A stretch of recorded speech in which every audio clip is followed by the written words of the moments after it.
Doctor, congratulations. Lütfen destek olun.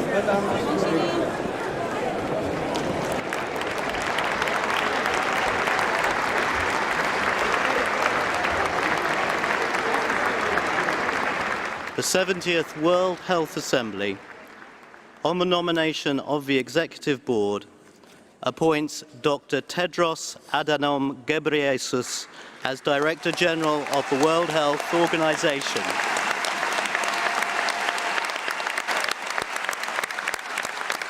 I think you must be tired after a long day.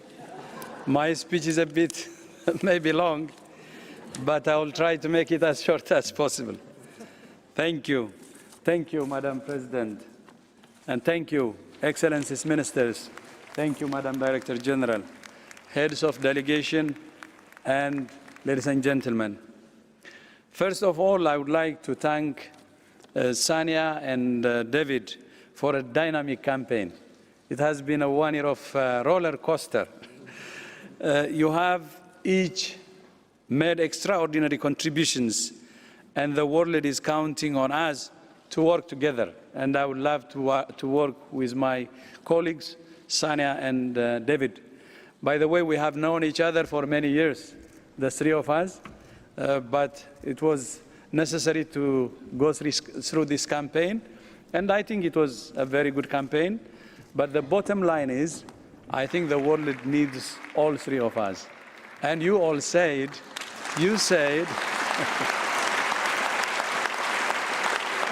I think many said, all three candidates, you're excellent. And some of you even said, why not we have all of you, in one? But we need only one Director General. That's what you said. So we will work together. I will not repeat my priorities because I have said it already in the morning. But I just want to have some comments on the process of the election. The transparency and inclusiveness of the process and the unprecedented engagement by stakeholders from every sector and region has been very, very remarkable. And I need to commend those who have designed this process, although after 1 year of campaign, you can imagine how tiring the process is. But I think it's worth it. I have listened carefully to member states during the campaign. A key message is that you do not want a la carte menu of technical assistance. You're responsible for the health of your citizens, and you want a holistic offering from WHO, which helps you to improve the health of your citizens. When I say listened, actually reminded me one thing also. I have been to almost all corners of the world. I have never traveled like this in my life. But one thing I would like to underline. I found our world to be so beautiful. So beautiful. Even more. Believe me, not the geography or the river, the mountain and so on. That's good. The beauty comes in the people, beautiful people, everywhere you go. And I believe that has really changed me in a big way. Standing here today in front of you, compared to last year, I feel I'm very different. And that difference is even more ready to serve you. I have seen its beauty. I have seen if we can work together respecting the diversity, I think we can move in a better way. But at the same time, what I have seen is, in its beauty, the beauty comes from its diversity. We have to respect it. We have to respect the diversity. There are many ways of doing things. The outcome, in most instances, is almost the same. I think respecting the diversity means not really imposing our wills on others. That I have seen. Go everywhere, they don't want to be told by others. They don't. They can seek your advice, but they don't want to be told. They want to be listened first. And what I promise to you and to the whole world, I will listen first, especially to those owners of what they own. I need to listen first. That's what I learned. Then getting back to what I just fiddled, during my discussions with you, one thing that throughout the campaign which was really clear is what I said also in the morning, that all roads lead to universal health coverage. This will be my central priority. At present, only about half of the world's people have access to health care without impoverishment. This needs to improve dramatically. The path forward is really clear. The Sustainable Development Goals give WHO an opportunity to dramatically increase access to health care. I have also heard from you 3 clear messages about how WHO does its business. First, you want us to build effective partnerships. You want WHO to be a better partner, but at the same time, lead from front and center, because WHO is the undisputed leader of global health agenda. Second, you want us to be more effective, efficient, and accountable, as what my sister Sally had already said. Third, you want us to focus our resources on the most vulnerable people in the most fragile contexts, while serving everybody, but focusing on those who are the most needy.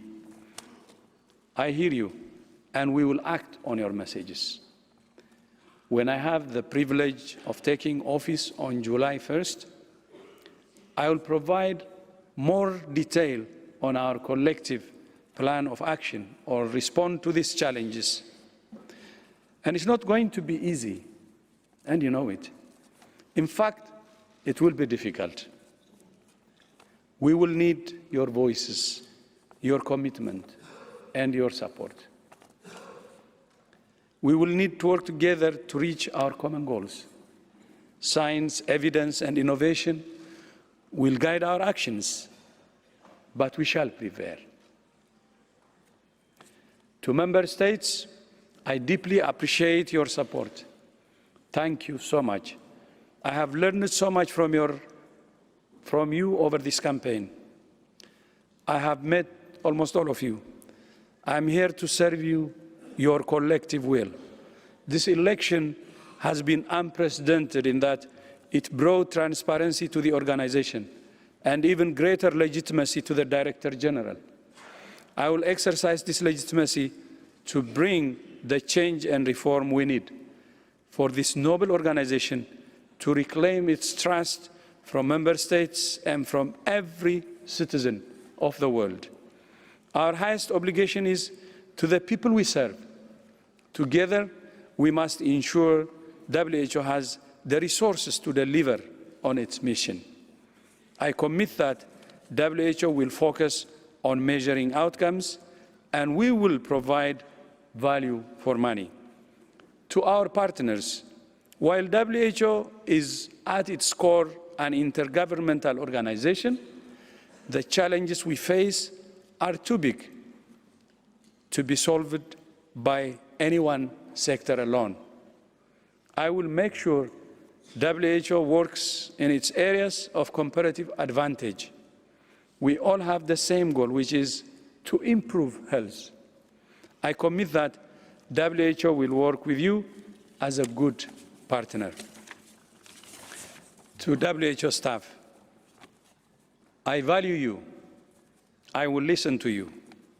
WHO can be a great organization when we join together to serve, and not only serve, to serve well. These are challenging times for global health.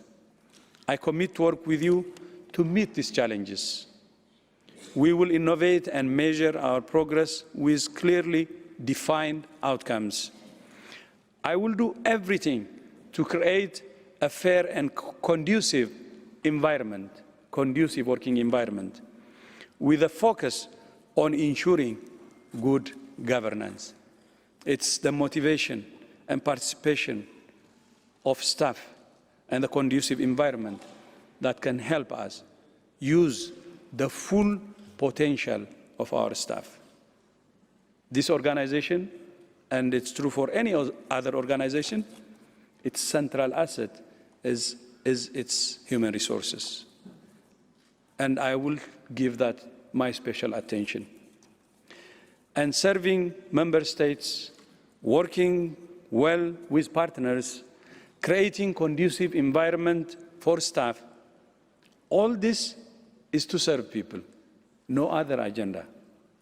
I will never forget the people we serve, because all we do is for the people we serve.